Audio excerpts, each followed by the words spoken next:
Good morning विद्यार्थी मित्रों, मैं दीपक सर प्रेम विद्या मंदिर से कक्षा 8 में गणित में छठा पाठ जो है हमारा वो छठे पाठ में से जिसमें हमने पिछली बार 6.3 किया हुआ था बराबर। तो 6.3 के बाद अब जो आगे नया टॉपिक है उसके बारे में हम देखते हैं। तो उसमें है नया टॉपिक के जिसमें वर्गमूल ज्ञात करना है। कैसे ज्ञात करना है वर्गमूल, तो उसके बारे में हम देखेंगे। टॉपिक का नाम है कि भागफल विधि से वर्गमूल ज्ञात करना।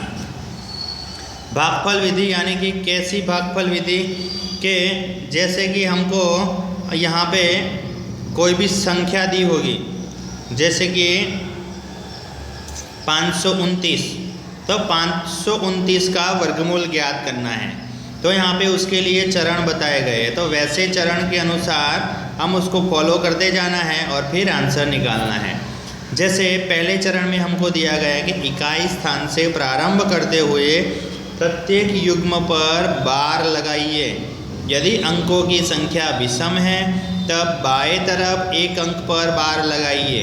यानी कि हमको कितने अंक दिए हैं, सम है या विषम। 3 अंक है तो पीछे के 2 के ऊपर बार की निशानी यानी कि ऊपर आड़ी लाइन, और पीछे 1 बचता है तो 1 के ऊपर निशानी, इस प्रकार लगाते हैं।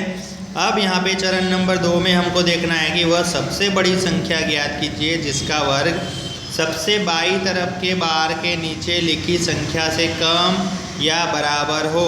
यानी कि ये जो 5 है वो 5 का देखना है कि हमको कि किसका वर्ग 5 से कम होता है।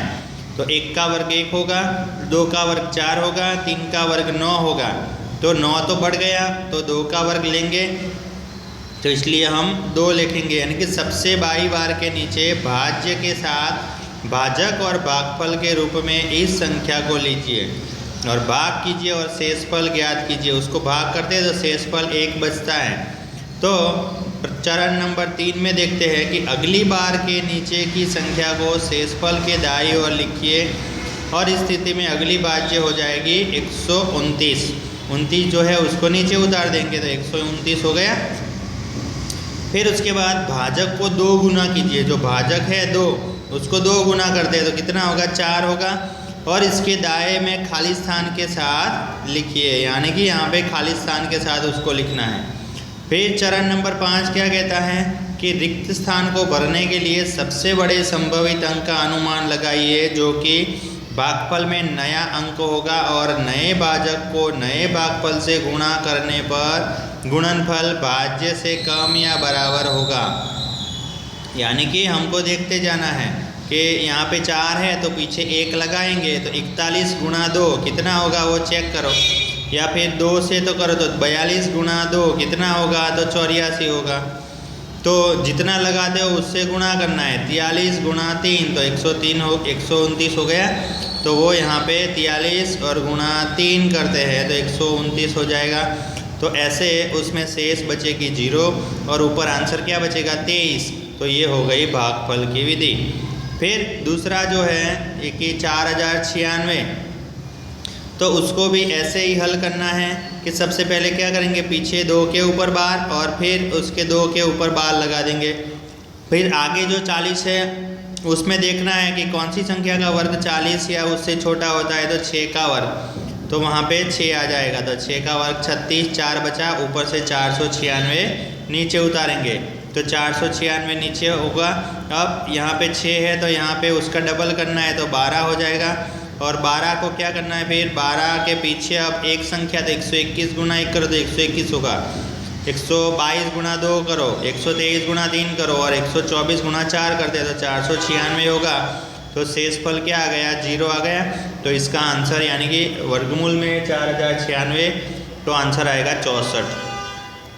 फिर यहाँ पे संख्या का अनुमान भी हम लगा सकते हैं कि उसका बार उपयोग करते हैं। 529 है तो 9 है तो वो 3 का वर्ग होगा और 52 है तो आगे 5 है तो 2 हो जाएगा तो 23 होगा।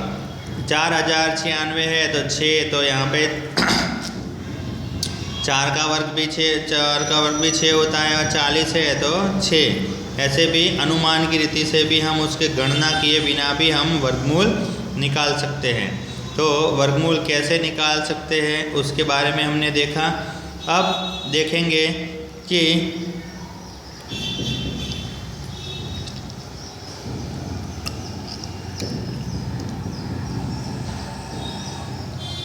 उदाहरण नंबर 9 जो वर्गमूल ज्ञात करना है। तो वर्गमूल कैसे ज्ञात करेंगे? 729 है तो पहले 7 को फिर 2 किससे, तो 2 दूनी 4, 3 बचेगा, ऊपर से 29 नीचे उतरेगा तो 4, 2 का वर्ग 4 होगा, यानी कि 2 का डबल 4, और 47 गुणा 7 करो तो 329, तो इसका आंसर 27 आएगा। 1296, तो ऐसे ही आपको करना है। फिर उदाहरण नंबर 10 जो है, जिसमें हमको दिया है कि वह सबसे छोटी संख्या ज्ञात कीजिए जिससे घटाने पर पूर्ण वर्ग संख्या बन जाए, और इस पूर्ण वर्ग संख्या का वर्गमूल भी ज्ञात कीजिए। तो इसका वर्गमूल भी आपको ज्ञात करना है, तो ये भी उदाहरण नंबर 10 लिख देना। उदाहरण नंबर 11 जो है उसमें लिखा है कि 4 अंकों की सबसे बड़ी संख्या बताए जो पूर्ण वर्ग संख्या हो। 4 अंकों की सबसे बड़ी तो 9999, लेकिन उसमें 198 बचता है तो ये पूर्ण वर्ग होगी नहीं, ओके। तो उससे फिर हमको देखना है कि उसमें से 198 घटा देंगे तो हो जाएगा 9801, तो वो पूर्ण वर्ग संख्या बन जाएगी। फिर उदाहरण नंबर 12 दिया है कि सबसे छोटी संख्या ज्ञात कीजिए जिससे 1300 में जोड़ने पर एक पूर्ण वर्ग संख्या प्राप्त होती है। तो 1300 को फिर हम 3 से भाग करते हैं तो 3 तिया 9, 4 बचेगा, डबल 0 तो 66, तो 36 आंसर आता है। तो 1300 में से जो शेष बचती है उसको क्या करेंगे,